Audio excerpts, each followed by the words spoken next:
This great world in which we live did not always exist. The broad expanse of sky, which smiles upon us when days are fair, and frowns and weeps when days are foul, did not always form an arch above our earth home. Long, long ago there was no world at all. There was no sun to shine, there were no stars to twinkle, nor moonbeams to play through the night shadows. But even then there was God, for he ever has been and always shall be the same unchanging divine being. Then, away back in that long ago, at the very beginning of time, God made the world. Not as we see it today, for at first water covered everything, and all was darkness everywhere. What a strange, unfriendly world this must have been, for no living creature could dwell in it. But God planned to make it beautiful, so he caused the light to shine. This light he called day, and the darkness he called night. And then the evening and morning of the first day of time passed by. On the second day God made the beautiful blue sky, and placed above the water-covered earth clouds to carry the sky moisture. He called the sky heaven. On the third day he caused the waters to flow together in wide, deep places, and he called them seas.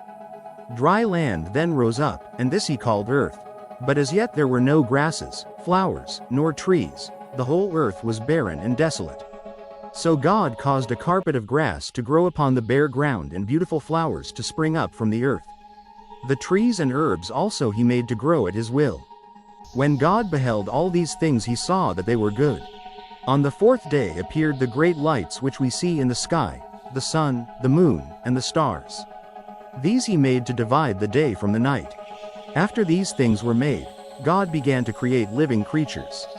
He made fishes of all kinds and sizes to swim about in the seas, and birds of every description to fly about above the water and land, just as we see them doing today. Thus the world continued to become more delightful, and the fifth day of the first week of time passed by. On the sixth day God made all the animals, great and small, and every creeping thing. Then there was life abounding in the woods and on the plains, as well as in the air and in the sea. What a beautiful world! Still what a strange world, for there were no people in it. Not a home anywhere, not a man, woman, nor little child to be seen. What a very strange world indeed!